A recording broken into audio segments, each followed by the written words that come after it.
what it meant to me. And when did you leave Beaufort? I left Beaufort to go to the Naval War College. I'm going to say that that was 1971. And the Naval War College was essentially an academic year. That's what it was. And I went from there back to Japan because they had pulled out of Vietnam. We had just they had just pulled out, and I went to Atsugi, Japan again to work on staff, and then we got inserted back into Vietnam. So I went back into Vietnam, but that was the time in the war when the president had announced that he was pulling forces out of Vietnam, and they took us out of Vietnam and put us into Laos. So we did the same job. We just flew from Laos over to Vietnam and did what we had to do, and then back to Laos. Thailand, I said, Thailand. And same job, more boring because there was that flying back and forth to do the same job, but and different airplane. We flew F-4s, and that's what we did. But we did fly some fighter cover for the Air Force B-52s up north. That was another one of our jobs. But I was primarily on the staff there. So I was the director of operations for Task Force Delta. That was my job. Could you walk me through one of these missions in Laos or Cambodia?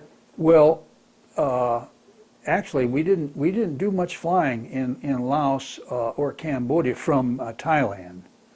We flew into Vietnam and we did all our work there. When I was in, oddly enough, when I was in Da Nang, we did fly into Laos and Cambodia, but it was classified. We weren't supposed to tell anybody. Could you walk me through any combat missions you had during this time? I flew, I told you, off what we called the alert pad. And I had, the two most memorable flights that I had were off the alert pad, and they were both right on the brink of night. What I mean to say is at dusk, night. And what happened was we had Marine ground units in Ashaw Valley, and one of the favorite tricks of the North Vietnamese and the Viet Cong was to wait till the Marines landed, or Army units landed, and the helicopters pulled out, and then they would strike. And if it was an overwhelming force, then the Marines would have to get extracted, and the helicopters had to come back in and get them. Well, under a lot less than ideal circumstances, because it's a surrounded unit. And both of these flights were in exactly that situation where a Marine unit had been hit, pinned down, and then the helicopters were trying to get back in to get them out, and we were there providing air support. And it was both times, like I said, in Ashaw Valley, both times right near night, and in the valley where you have to fly low to the ground to keep sight of everything, and yet not hit the hills, of course. So it was a very colorful. I won 2 Distinguished Flying Cross awards, and they both came on those missions, like those missions. And the reason, I think, was that I was the leader of both flights, and they were both a flight of 2. And I thought it was our job to leave our lights on because we could draw fire away from the helicopters and the troops, and we could deliver our munitions because it seemed like the Viet Cong never learned. If you shoot a weapon, they know where you are. You can see the muzzle flashes. And so we knew where they were. And by drawing, I think we drew the, in both cases, the Marines got out. I consider that a booming success. That's what we were there for. So those were the 2 missions that stand out in my, What was the most difficult thing about the enemy you faced, and what sort of tactics did they have? Well, I always, flying air-to-ground missions, you never get what I call eyeball to eyeball with the enemy. You can see movement, and you can see muzzle flashes, but you never get a personal contact with it, so you don't know really what they're doing. And I always thought, this is the height of stupidity, to shoot it out with a guy that's got 4 to 20 millimeter cannons. But they did that. And, well, I'm not so sure I wouldn't do the same thing, But anyway, they did, and of course we could see them. And they didn't have the weapons they needed to provide effective anti-aircraft fire. And so I was impressed by that. I was always impressed they didn't bring something along that they could fend themselves off with better. They didn't. We flew in the Way City campaign. That was in 1968 when the Marines were surrounded. And this was by the North Vietnamese Army, a mainline unit. And we thought that they were that was their goal at all costs, to annihilate those Marines. And we flew as much as we could. That is to say, on one 2-day period, I flew over 10 missions one day and 8 the next, by getting in the airplane, going up there, coming back, not even shutting the engine off, going, get a quick refuel, reload with arms, and back on, and so on. We call that daisy chaining. And that was exciting to me, and we did a lot of good. We did break the siege. I don't know that you could say that our squadron did it, but the air did. Without the air wing, those kids would have died. A lot of them did anyway. But that was exciting to me. And where did you go after this? Like I say, when I went back to Cherry Point, I'm sorry, I went to college for the first time after coming out of Da Nang. But after I went into Thailand, to Japan, then to Thailand, I came back to there, and I went up to Washington for serving in headquarters up there. And actually, I was in the Naval Air Systems Command.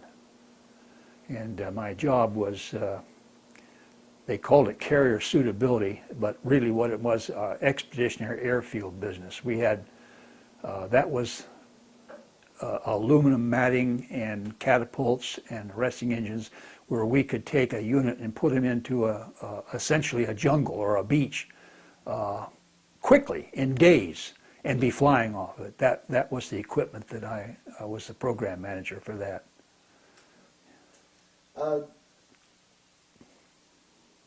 What was the most difficult thing for you at this point? You've already been through so much. What was still difficult for you? Well, I need to backtrack again. Yeah, sure. I had injured my my right knee really badly. I didn't break it or anything like that, but I strained it. I pulled ligaments or whatever. Anyway, and this was shortly after the Way City campaign, where I was flying. Now with the Crusader, we didn't have ladders. It had a little step that came out of the side of the fuselage, but to get in it, the pilot had to get in. You had to raise your foot up about, 3 feet or so, and then pull up and go up this little things in the side of the fuselage. That's how you got in it. Well, I could almost not make that, and because of my knee, and it just was swollen about that big around. And so I took advantage of a break and borrowed the skipper's Jeep and went up to the hospital, which is on the top of the hill out of the air base. And that's where the major hospital was for the Marine units. And I spent best part of a day up there. And I was sitting outside the orthopedic ward, if you will. There was just Quonset huts. And to my left front was a long tent with the sides rolled up, and that was where they were bringing the wounded.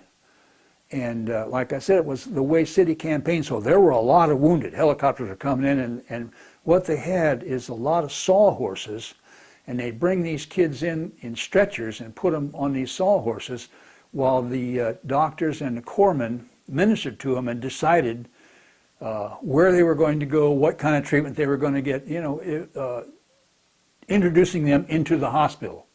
And so I was sitting there watching all of this, and they brought a kid out from under that tent, and they put him down on the ground right in front of me. I mean, within 3 feet where I was. It was on this stretcher. And they left him there. And I decided that I would go talk to him. So I got down on my hands and knees, and I was over him, and I was talking to him, and he was really, really shot up. He was full of morphine, so he was not crying out in pain so much, but he was dying. And they knew he was dying, and they put him there. And I was talking to him. What I was trying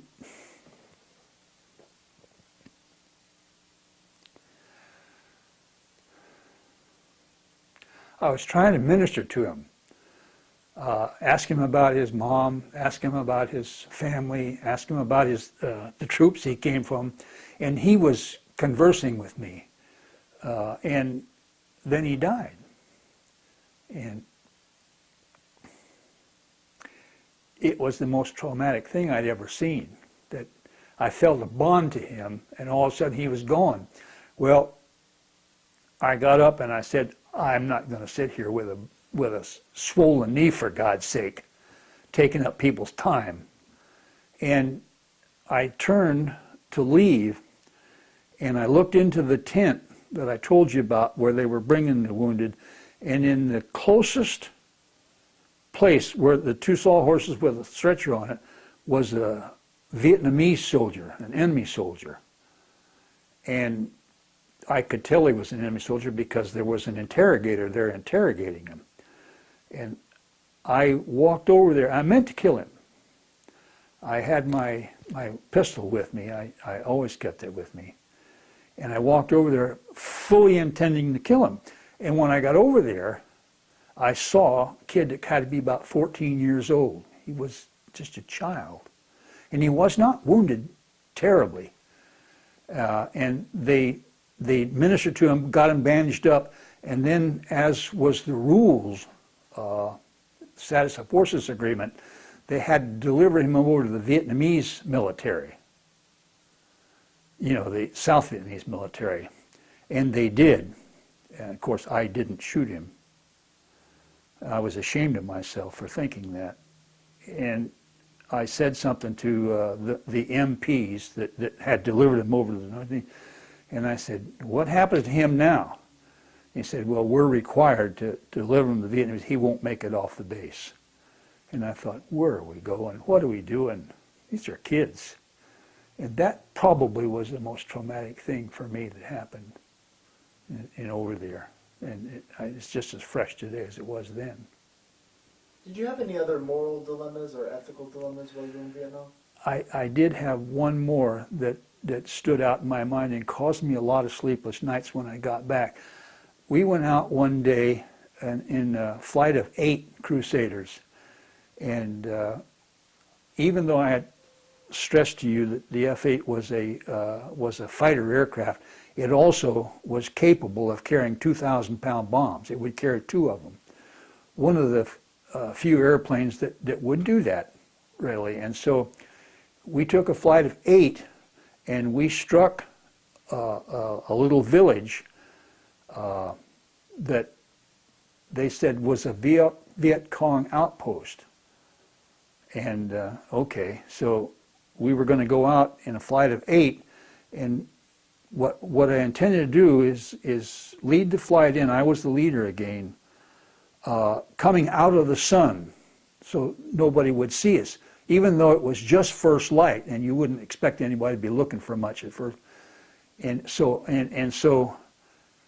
all 8 aircraft delivered 2 2,000-pound bombs each in this little village. Well, as I pulled off and went up like that, I rolled